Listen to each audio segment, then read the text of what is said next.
Greetings. My name is Mark Roberts, and I am delighted to welcome you to this webinar called Retirement Reformation, Abundant Fruitfulness in the Third of Life. Before we hear from our featured guest, let me introduce myself and just say a little bit about our work at the Pree Center. So I'm Mark Roberts, Senior Strategist for the Max Pree Center for Leadership at Fuller Seminary. The Pree Center is committed to providing leaders in all seasons of life with experiences to help you grow in your sense of purpose, deal with issues that matter, and move toward greater fruitfulness in the work that God has called you to throughout your life. The Pree Center focuses today, as we have for many years, primarily on leaders in the marketplace and also in the church. Though in the last few years, we've realized that millions and millions of leaders are entering a new season of life. Sometimes we call it retirement. The Pree Center, we talk about the third of life. Many in this season aren't just sitting back and watching others make the world a better place. They're investing their lives in serving others and seeking to transform our society. Everyone in the third needs to be encouraged by a new vision of what their life could be. And that's what we're doing in the Pree Center with our resources and experiences, but also by promoting and partnering with others who are doing great work in this space. And that's what we'll be doing today. Today's webinar will last just under an hour. I'll begin with interviewing our special guest. If you have any questions you want to ask, we'd really like you to ask your questions. And you can do that by using the Q&A function of Zoom. You'll see Q&A at the bottom of your screen. And so instead of putting them in the chat, use the Q&A, and then we'll be able to sort of monitor those questions and pass them along to Bruce. So now it's my honor to introduce our guest today, Bruce Bruinsma. Bruce is the founder and CEO of Envoy Financial, which is a retirement provider that serves folk in ministry. He's the author of the really wonderful book, The Retirement Reformation, and he's the inspiration for the movement that bears that name. Bruce is one of the most creative and innovative leaders in this space. And so we are thrilled to have Bruce with us today. Bruce, thank you so much for joining us. It's such a pleasure to join you, particularly from the unique location that I'm broadcasting from, if you wish. For almost 30 years, Judy and I were privileged to be active members of Lake Avenue Church here in Pasadena, just down the road from Fuller. And although we are now reside in Colorado Springs, where our ministry is headquartered, but I'm having the privilege this morning as I am actually sitting in the balcony of the sanctuary. And so it's an inspiration for me to be able to look at the cross that is up above the organ and the console here, and to be with you. So I've got inspiration coming at me from all sides, and I'm just really glad to be here. Well, that's great. And thanks for explaining why you're in a place that looks a little darker. You're not trying to hide out. You're not in trouble with the law. You're just in a sanctuary, being inspired and having a quiet place with good internet so we can do this. So all of the above, yes. I'm surrounded by 4,800 empty seats. Well, Bruce, where did this vision for the Retirement Reformation come from? Let's just jump right in. I mean, that's an engaging title, and you've got a book and a movement. Like, where did this vision come from for you? Well, it really came out of spending almost 30 years urging people to save for retirement. And in the course of that, towards the end of that period, God just really impressed upon me that the answer to the question of why is it so difficult to get people to save financially for retirement when it seems quite obvious. And Mark, here was the question that he gave me. The question, the statement was this: if your why isn't big enough, the how doesn't matter. If the why isn't big enough, the how doesn't matter. So in all of our lives, if there's an issue that we're struggling with, look for what is your why for dealing with that issue. Mm-hmm. And so as that issue, and as I prayed and was reading and seeking God's direction, it occurred to me that what was missing is the why of our Christian community. And there's probably 35, 40 million of us that fit that category of 60 and above. And that when we ask them, what are you thinking about doing in retirement? As you well know, Mark, from research that you guys have done, that the answer is generally some version of nothing. Uh-huh. So if your version, if leisure becomes your mantra and that becomes your priority, clearly your why isn't big enough. Well, what's the why that's missing? The why that's missing is that God has a call in our lives. And most of us, if we asked, does God have a call in your life, would raise our hand and say yes. Unfortunately, for those 60 and older, that when they hit 65, they won't say that God doesn't have a call on their life anymore, but in fact, their actions suggest that. Mm. So there's a need to be able to rediscover God's calling in our lives, the reality that retirement is a 30-year period, it's a huge long time, and that the greatest, the most powerful group of people that could impact the kingdom is on the sidelines. That's what drew me, and then all the questions and issues go on from that. And so when we talk about the retirement reformation, Mark, we're talking about all the issues about retirement other than money. Fascinating. Well, and it's so interesting. So, why do you think sort of the mainly leisure, so either the do nothing approach, but usually that morphs into, I'm just going to play a lot. I I mean, isn't a little bit of that okay? And what's wrong? What's inadequate about saying, really, I've done the work. I worked for 60 plus years. Now this is for me. I'm going to go, I'm going to play. I'm going to have a good time. What's wrong with that? Well, I think there's part of it which is not only acceptable but desirable, and that leisure has value, no question. But we need to rejuvenate ourselves. Judy and I took off the last couple of weeks, and we're spent some time in Florida and just kind of refreshing. And so, is that important? Of course, it's important. So leisure has value. Unfortunately, leisure does not have meaning. And it is in the search for meaning that God directs us. And that's also where we find the deepest satisfaction of our lives. And all the research shows that if you do not have meaning, you're going to live shorter. And if you do have meaning, you're going to live longer. And leisure does not have meaning. Leisure does have value.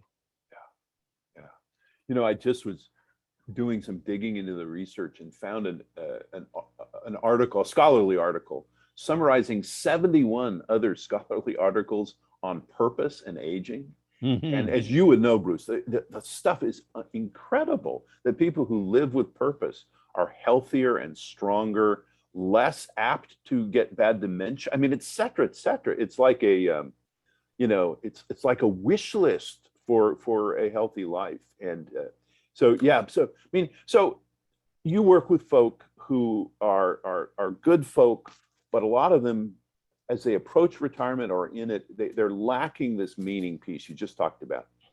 They are, and I think what we're learning, and we continue to learn every day, because all the issues involved in this 30-year period are really complex. Matter of fact, the most people would think that, based on what culture tells them, that retirement is kind of one homogeneous period, and Mm. and it should be one of leisure, and and yet what we find out is that the change in your journey begins in that aha moment when you say, I am here to make a difference. Mm. That's where the aha moment starts. I am here to make a difference. I am not useless. I am not on the sideline. I am not just going to focus on myself. And from a spiritual standpoint, that's really the fulcrum of it, of that retirement in the way our culture defines it, is all focused on me. And the way I read my Bible, I get meaning and purpose when I am focused on you, on others that I can impact. And that's really the definition of ministry anyway, isn't it? Is impacting others So and impacting others for Christ. yeah. So you just mentioned one way that people could begin to unpack and discover meaning for their lives. You mentioned scripture. I mean, you've been doing this work for a while, and you've been talking to a lot of people. What are the things that you found that really help people to be sort of deeply creative about their retirement and think about it in new ways? What's helpful to folks? Well, one of the ways that is a pathway to that aha moment, to that, yes, I do want to make a difference. And here's just some questions or some areas that might be helpful to your listeners. So, what is it that makes your heart sing? What is it that makes you cry? What is it that quickens your pulse and you kind of sit up straight in your chair and you either you think about it or you look about it or you pray about it? What gives you righteous indignation? What just really ticks you off? What really, because it is in these passions and these that God has created us, and it's within that context that he gives us the signals of how it is that we can respond. And then what issues or causes or problems? I had breakfast this morning with a gentleman who a pastor who will be running for the governorship of the state. And I asked him, I said, what is it that makes you passionate? He says, the way that our culture is controlling our Christians and our Christian life just ticks me off. And God told me I just need to do something about that. Well, that's his response. But our response can take all kinds of different ones. He was leaving breakfast and going to have a meeting with my friend Andy Bales down at the Union Rescue Mission. And so all the issues of homelessness and all the issues that Jesus would identify that he did in general terms, but that if he was here, he'd point to him and say, hey, we need to do something about that. Those are the things that kind of get you off the couch. And what do you have that the world needs, and what has God prepared you to do in this chapter of your life? So those are just some thought starters for that individual conversation or group conversation, perhaps, that needs to be held. Now, it's apparent that you were getting a little help from that book you were holding. Is that something we can access through your website? Is that something? Absolutely. Yeah, I was reading from, this is the third book in a series. The fourth one will be coming out very shortly. It's called Charting Your Course. And it's the third in the series. The first was entitled Finding Freedom, which really just raises the question and paints the picture. The second one was Moving Forward and talking about planning and the importance of planning and being intentional about what we're doing. And the third one is Charting Your Course. What's the action steps that, in fact, God is calling you to do? And those all come along with the Retirement Reformation. And so at retirementreformation.org is one of the places you can find those books, also on Amazon and all the other places that that books are normally sold. But they're all designed, and all the information we have at retirementreformation.org is to provide different avenues and different ways for different people and different places they are in, both in their spiritual journey and their practical journey, to be able to access some information that will help inform and guide. And that's what I love about your ministry there at Dupree, because we are so much in concert with that process. Yeah. Well, I was going to say, I'll happily do a commercial for the stuff that you've written and that come out of Retirement Reformation. So when I first, picked up your book, I mean, my first thought was, okay, this is really biblically, theologically solid. So I trust this book. I trust this writer. I didn't know you personally at the time. And, but the other thing is you speak it to very practical issues and people. In other words, there's a certain kind of theology that's kind of hard to digest, and that's not yours. Yours is solid, but then you go really into the nitty gritty, and that's partly reflecting, the life that you've had and your service to many for so long. So I noticed we have a question in the Q&A, and I'd like to go ahead and ask it, and that's also a good time to encourage folks as we move along. As you have questions, put them in there, and I may ask some in the middle, or I may save some to the end, but we'd love to get your questions in the Q&A. So here's a question. It says, is the concept of retirement as leisure, that is self-focus, yet another concept that's embedded in our American culture? And do we really need to stop even using the word retirement? I think that's a legitimate question and a reasonable observation. As a matter of fact, let me give you my definition of what culture says retirement is, and that will help inform our answer to the question. Culture. Uh-oh. pretty much downhill. You are going downhill mentally, and you're going downhill physically. Then you die, and the goal is to jam as much leisure as you can into the time in between. Now, there's only about 7 or 8 lies in that cultural context. Matter of fact, I'm doing a series of podcasts on culture and retirement.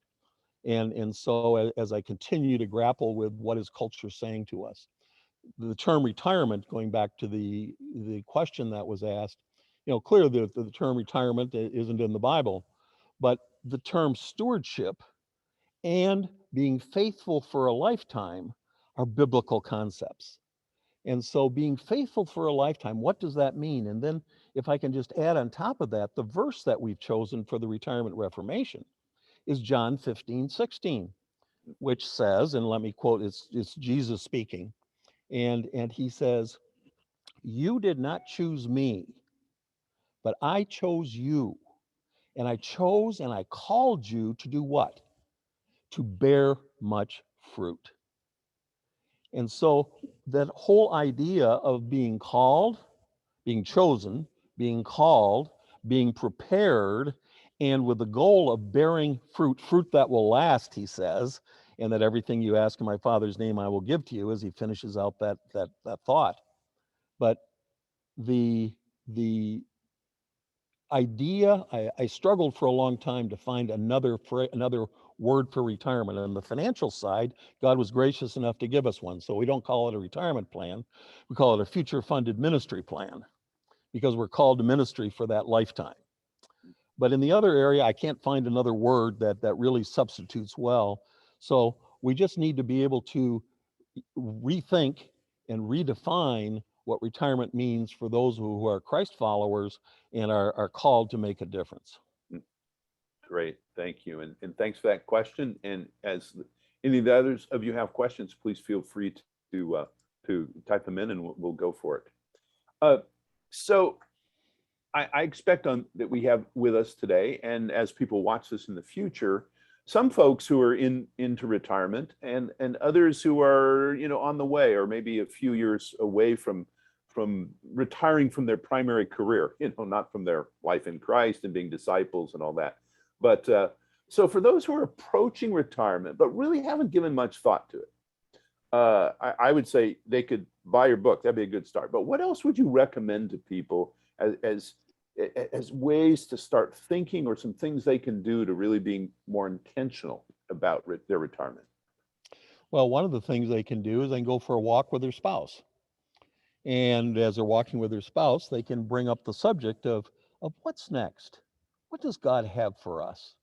And to make that a joint activity. We know, just parenthetically talking about details, that one of the most divisive issues amongst husbands and wives as they are approaching retirement is a very practical issue of where are we going to live? Yeah. Matter of fact, that our research shows that is the number one question. It's not about money. It's not about all these other things. It's about where are we going to live and how are we going to make that decision. And so having those conversations is really a really good place to start. And that will then lead you to, those issues of passion and preparation and observation. And my grandfather had a great saying. It was Bruce, he says, once begun is half done. Mm. And so to begin that conversation and the issues that will come, and then to be able to access some of the great information that the Pree Institute, the others that have written, you can go to our website and you can see much of that information. And then the matter of fact, the Retirement Reformation Manifesto, which is a 10-point manifesto that really we use to start the ministry, is a wonderful place to begin the dialogue and to begin to challenge yourself about what is this retirement thing going to really look like for us. And so you can go to our website, you can download that. There's a Retirement Reformation Manifesto study guide that you can use with a small group or personally. And then there's just additional information, additional ways to be able to access the issue as you decide to begin the journey of figuring out what God has called you to do in this last stages of life. And by the way, it's not one homogeneous period. There are 3 stages. And so we can talk about that a little bit more if that fits also. Well, yeah, let's do that now, because I think that is important.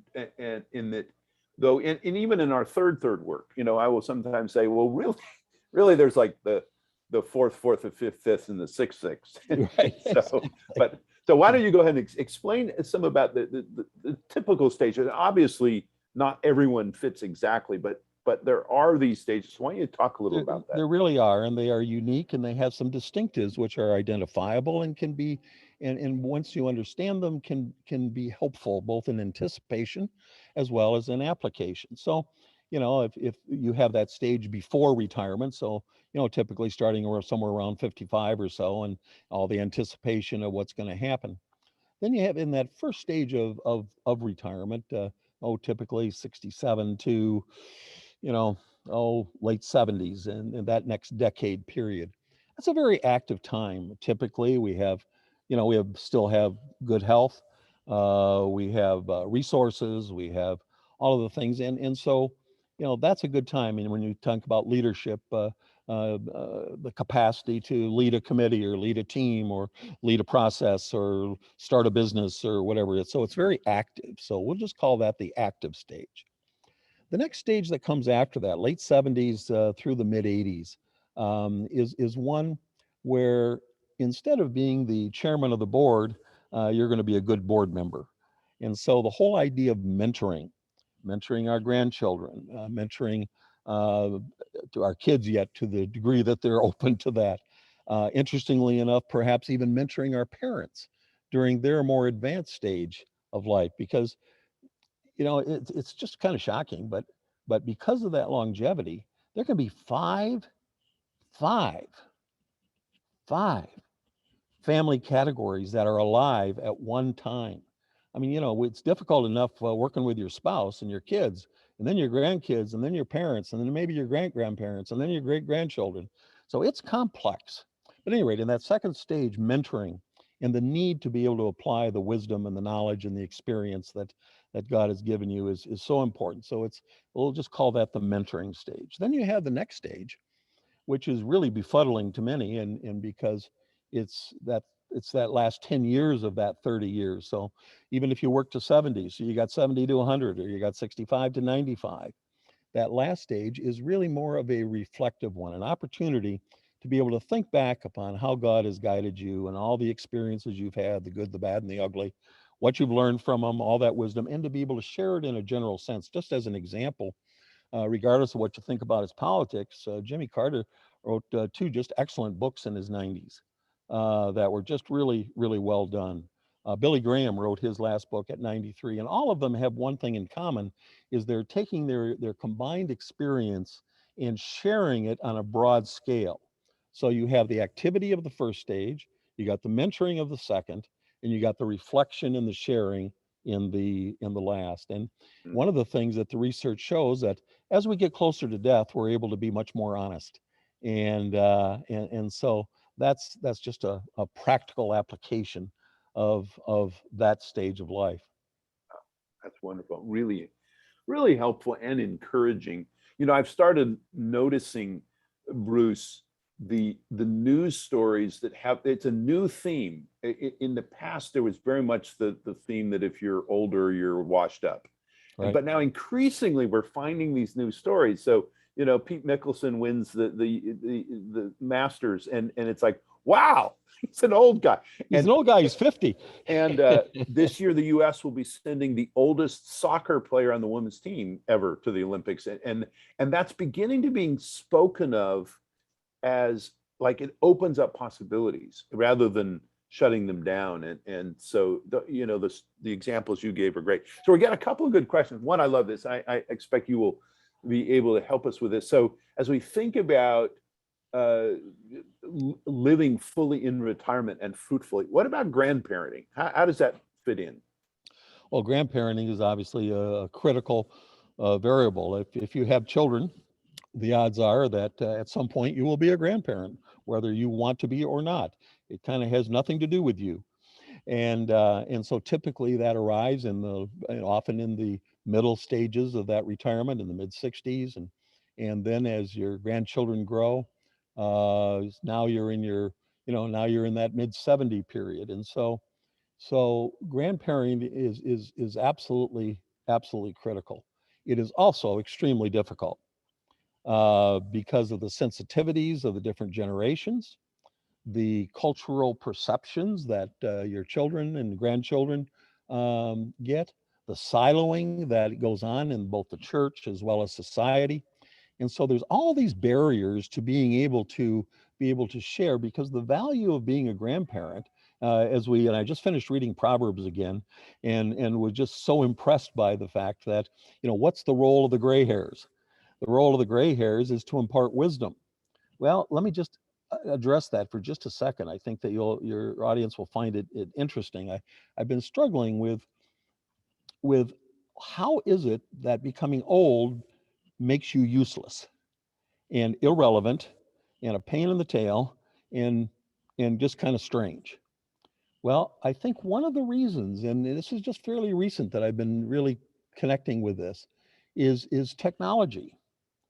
And the younger generation is so tied to technology, and appropriately so, and it's used in so many wonderful ways.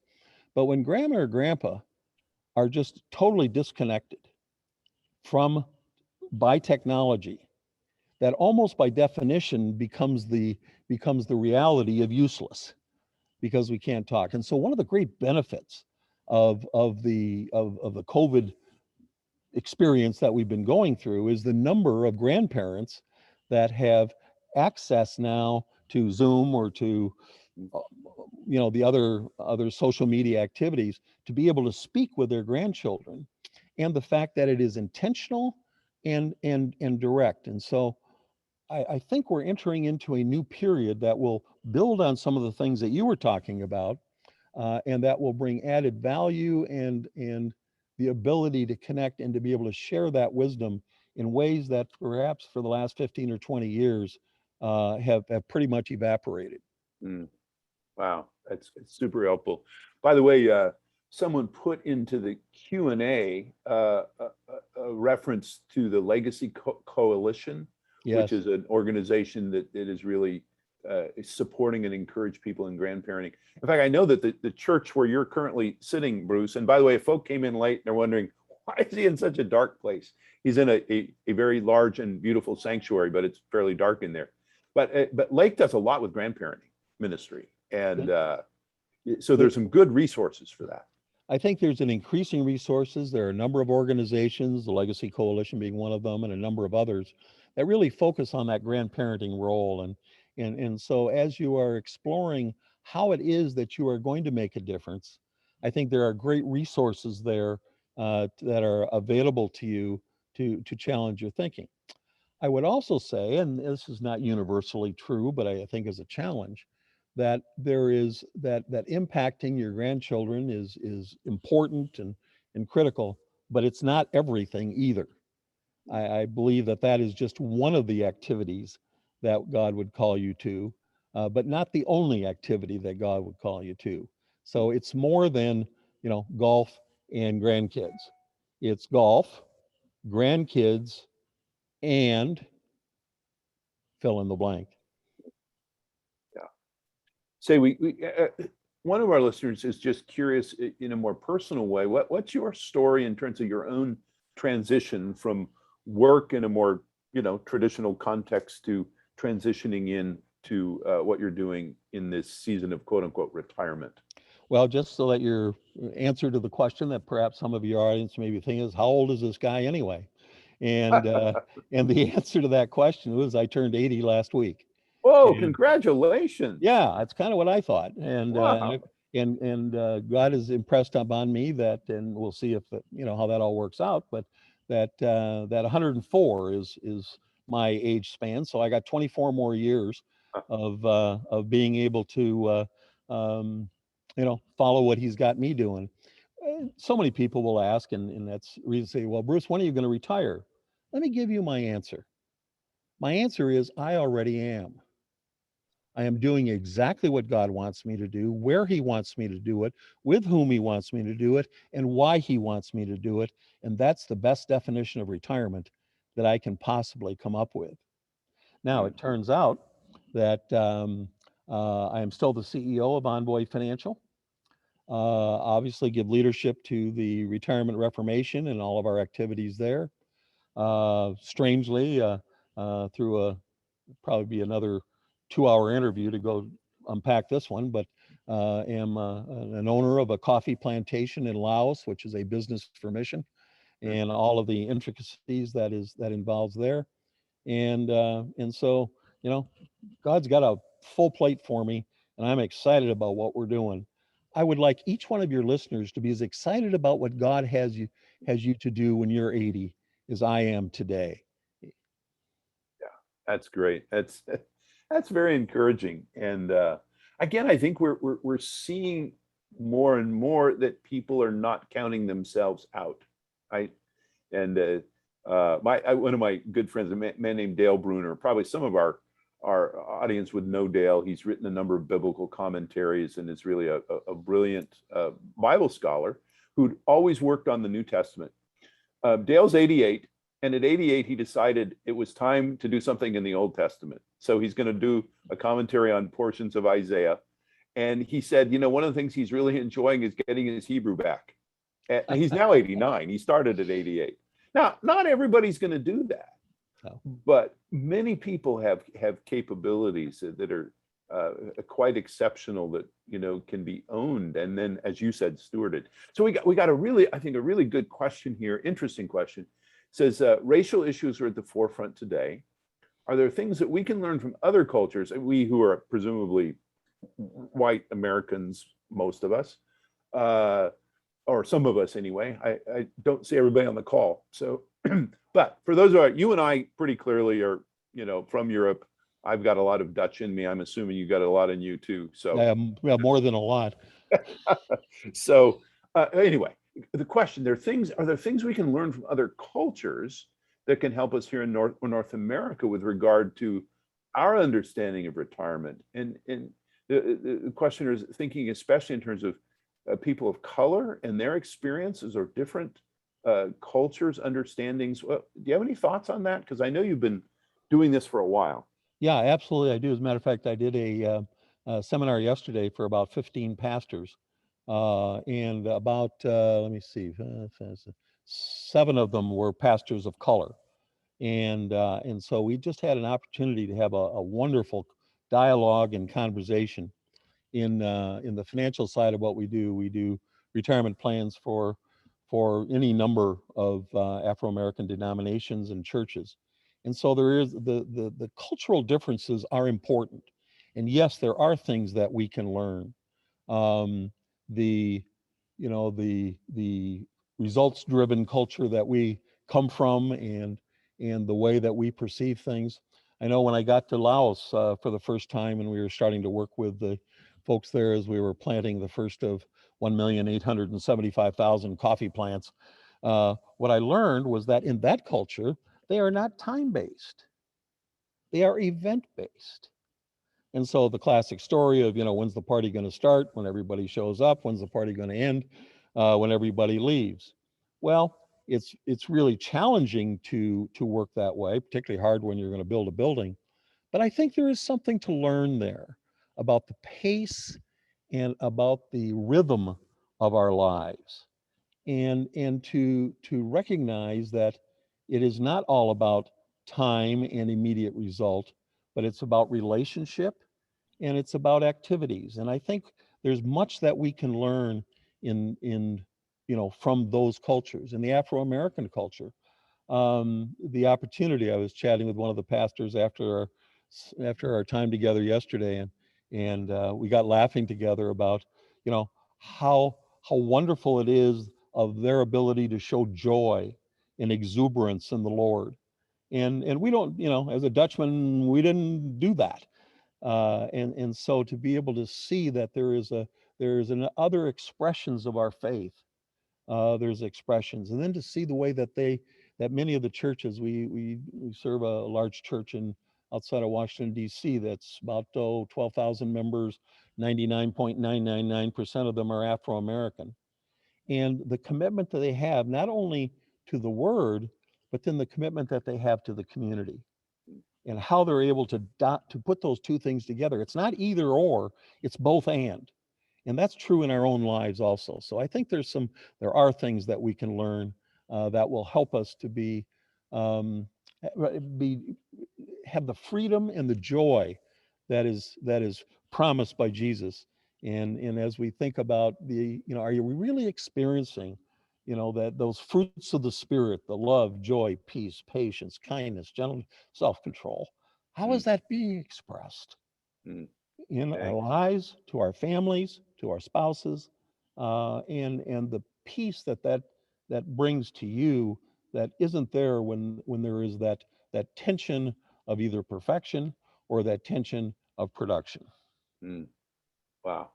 Thank you. There's a lot to unpack there, and I really appreciate your wisdom on that. You mentioned churches, and one of the things I've heard from many people in this season of life is, I'm not really getting much help from my church to think about this, and but I know that there are some churches that are really doing some good work in this. As I said, the one that where you're currently sitting there in that dark sanctuary, Lake has some really fine work going on, and they're very interested in growing in it. Uh, do you? So on the negative side, why do you think it is that so many churches are not very helpful here? And on the positive side, are you seeing some churches doing some things that give you encouraging? We talk Encouragement? about going from retirement to reformation. And by reformation in that context, what we mean is changed thinking, therefore changed actions. And in the church, by and large, are there wonderful exceptions? Yes, there are, but they are exceptions. They are not the rule. Matter of fact, in a simplistic form, what most churches tell their seniors is two things. Number one is don't stop giving. They realize that's where the money is. But the second one is just simply don't be grumpy. Stay out of the way. Don't, don't be a problem, because we have important people that we need to talk to, which by definition means it's not you. One of the things that we're seeing, Mark, and we could talk about this for a long time, but the church needs to be reformed in this arena, because our research shows that the two categories of people that are leaving the church, number one are millennials, and number two are seniors. And and that's often a surprise to people, because when seniors leave the church, they do it quietly. They just stop coming. Wow. And everybody says, well, where's Joe and Martha? Well, I don't know, maybe they're visiting their kids, or I know Martha wasn't feeling too well, so maybe there's, and they rationalize away why they are not there. And the reason they're not there is because they are being told that they are useless, Mm. that they don't have a role to play, that there is nothing for them to do unless they want to hand out bulletins or rock the babies in the nursery. And so we need a reformation in the church that reflects the reformation that you and I are talking about Mm. for the individuals that are in that context. So there's a lot of work to be done and great opportunities. Yeah, that's very encouraging.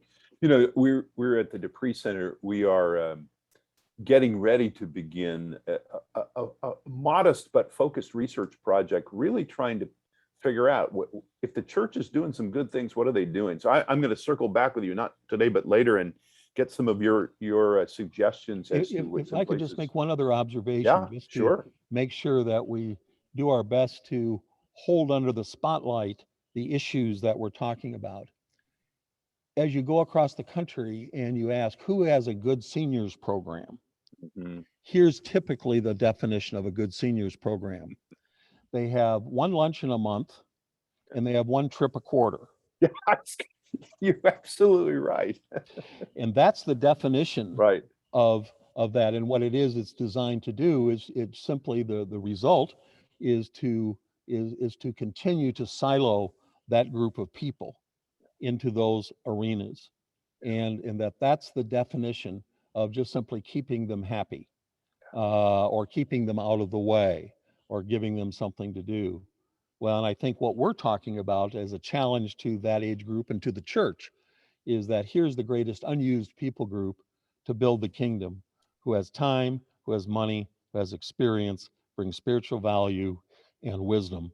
And I think the person who is the happiest about that is, we can give him any other name you want. I'll just use the devil as the name. He's saying, hey, I don't have to worry about those people.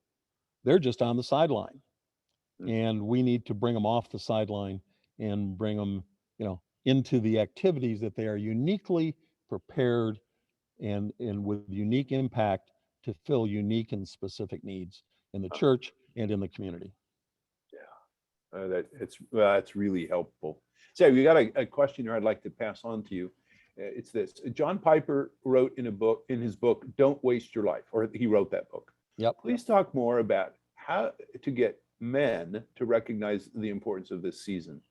You've mentioned some good questions. Is there a key question statement that can help a person really think through whether they want a leisure-based retirement or significance, meaningful next season of life? What can help them, and what can help men in particular? But I just asked too. I mean, what can help women also? But as you know, Bruce, men often struggle with this in a particular way because it's somewhat a stereotype, but generally true that men are very, work focused, career focused, and that's also a center of our relationship. So we retire and we're really kind of lost in ways that a lot of times women have stronger social networks and friendships and all. And so I'm just totally stereotyping, but I know that the evidence says that. So the question really is, what can really help people break through this mindset to really begin to think through how to live with significance and meaning in the retirement season of life? Again, we know from the research that, and let's talk about men specifically for a moment, but it also has application to women who are coming out of the workforce increasingly. They're usually quite clear about what they're retiring from, but they are totally unclear about what they're retiring to. And so it is that desire to either desire or forced reality or whatever the circumstances are that you're out. And so your social network, which was work related or business related, is destroyed, and you really don't know where you're going. And so the questions or the questioning that can help someone decide what direction they want to go is really that question that I referred to much earlier in our conversation.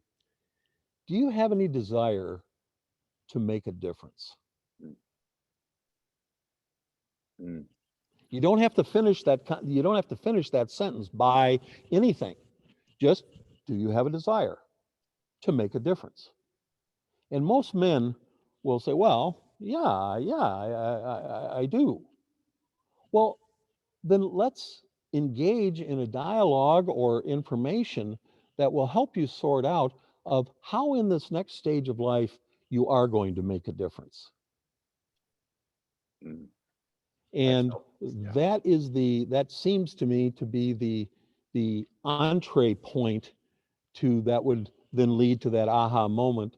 And perhaps in using the Retirement Reformation Manifesto often, which is a very straightforward, easily read, and it's kind of like the Ten Commandments. You know what they're talking about, you know what it's talking about, you know what it means, and that becomes the place that then starts the dialogue. Let me just share one other journey that might be helpful and encouraging to our listeners. Is there was a man who he didn't really know, but he said, yeah, I do want to make a difference. Well, what are you passionate about? Well, I'm really always been concerned about the younger generation, about kids. Okay, well, tell you what, why don't we, let's meet with the youth pastor at the church, see if there's something for you to do that would fit into where you are. So we did, and that kind of got started. And then that youth group took a in that youth group, there were a couple of developmentally disabled young people that he really connected to and was able to help. Well, the youth group then took a trip to Africa. And they went to Africa. And when he was in Africa, he saw that there were disabled people there, young people, that were just getting no support at all. So he said, well, how can I help them? And at any rate, the long story short, it was a step-by-step journey into God's calling on his life. And the result was that he spent then the next 10 years working at an orphanage with disabled people in Africa. Now, if I had told him, or we had had a conversation when he was just retiring, well, what you're called to do is to go work in an orphanage in Africa with disabled people, he'd have run out the back door, and I'd never seen him again. But God took him through that process, and it was a process that was continually shining that.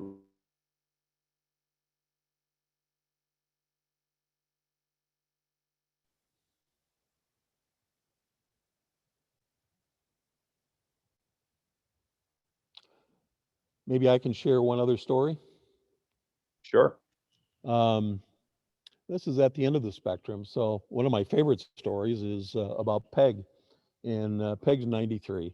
Peg lives in Tucson. She was a missionary for, you know, all of her adult life. And she's now in the last couple of years of her life. And the facility that she's in is, takes good care of her, but she is really, again, in those very last stages, and she's kind of weak. And so she, gets up around 7:30 in the morning and has a little breakfast, and, goes to the bathroom and climbs back in bed. And at about 9 o'clock, she looks over, and on the table next to her is her pills and her bottle of water and a phone book and a telephone. And about 9 o'clock, she takes that phone book, goes to the dog-eared page, goes down the list of the names have been crossed out, goes to the next phone, the phone number, calls it.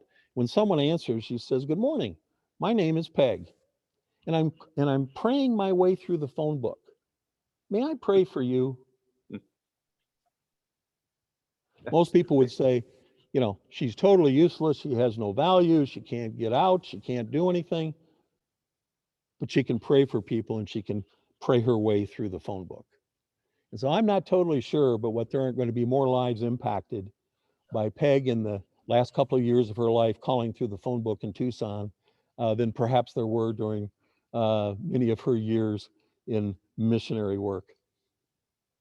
And I love that story. And Bruce, I actually have one a little bit similar. So I was a pastor for 16 years of a church in Southern California.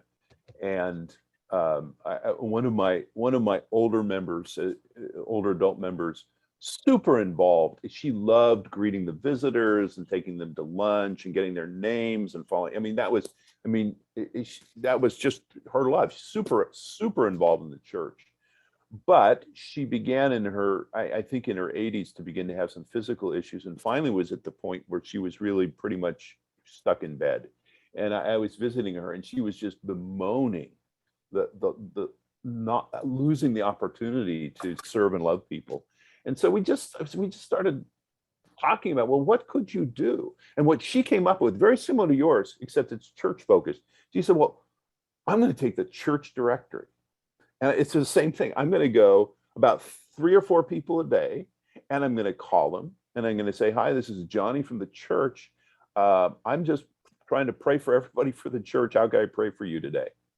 And it was the most amazing thing, because on one hand, she had, now she, sometimes people would just give her something short, sometimes a great conversation, but she's very engaged, and she's praying and sensing that she has meaning in her life. Meanwhile, the people in the church are like, somebody called me from the church, not because they wanted anything from me. They just wanted to pray for me. Exactly. So it was, and again, but what struck me then, and I was a much younger man then, but is, okay, even in this season of life, there is good work for Johnny to be doing that is both fruitful for the kingdom and life-giving to her. And again, that won't be for everybody, and there are different things, but it's a great illustration. So we're getting near the end of our time here.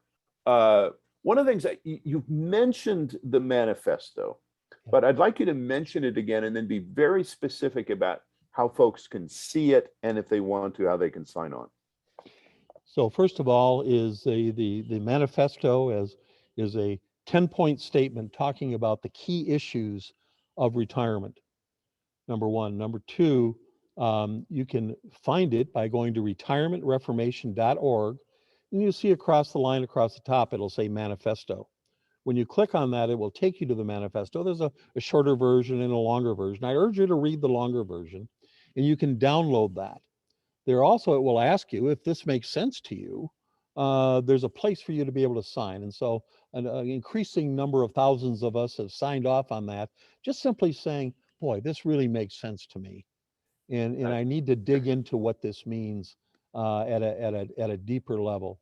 And so it is a wonderful way to begin a conversation with an individual, or to be able to be used in a class or in a small group. Say, hey, here's something that we ought to talk about, and see what God has for us in this arena.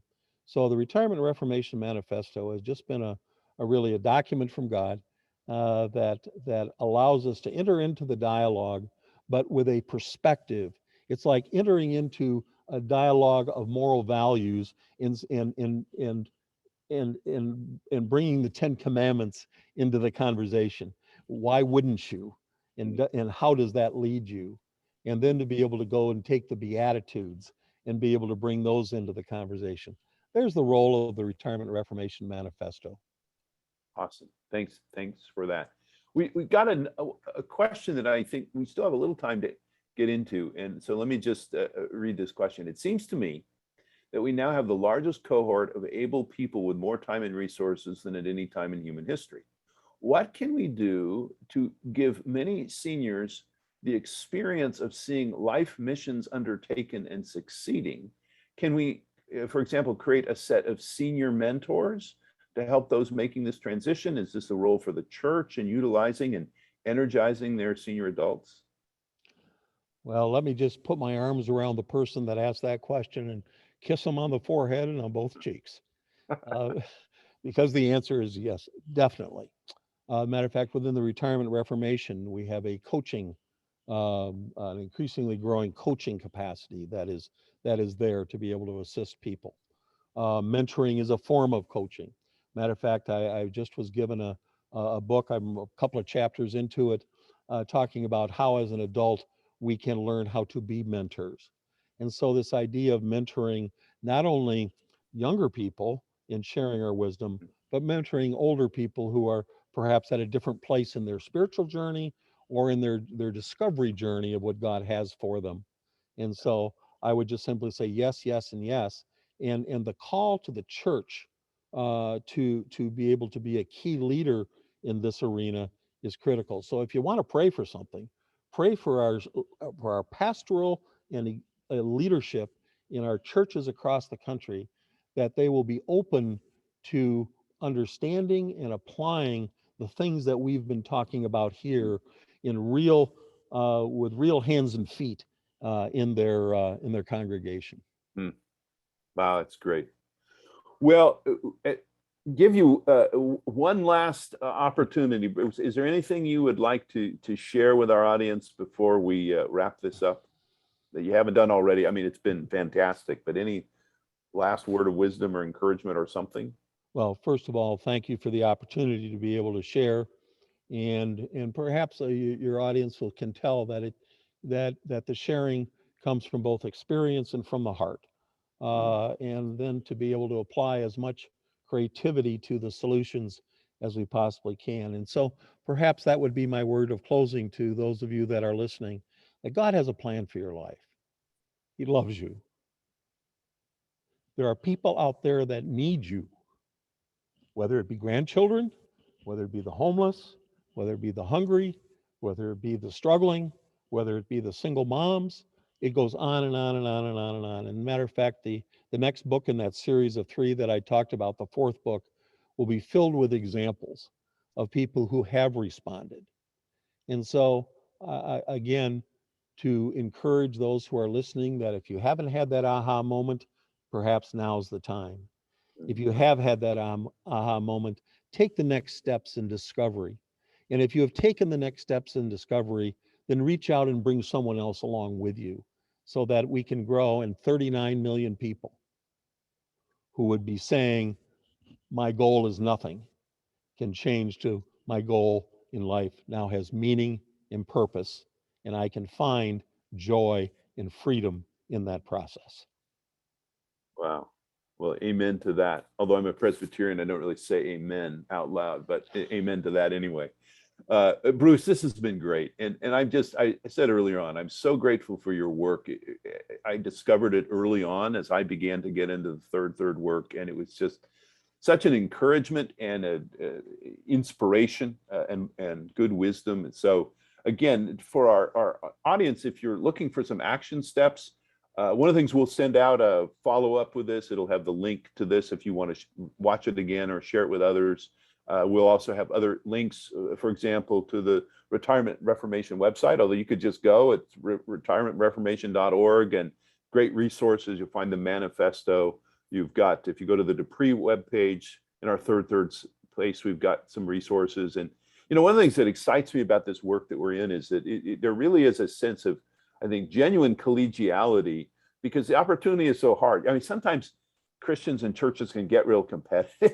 Like, Yes. I got to compete with Unfortunately, Bruce. that's true. Like, no way. We need all the help we can get, and the partnership and it's just in the networking, and you're really gathering people together for a movement. So Bruce, thank you so much, and those of you who have been with us today, thank you.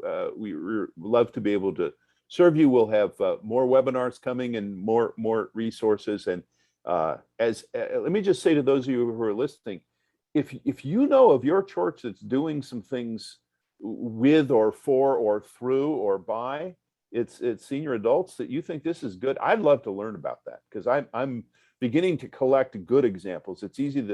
It's real easy to come up with the not as good examples, but I'm really wanting to gather examples of what churches are doing to bring really a transformed vision. So anyway, thank you.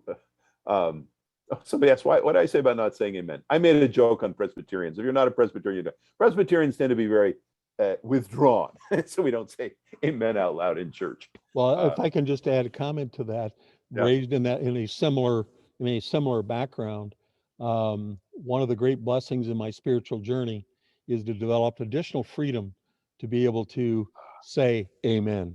All and right. Praise the Lord and preach it, brother.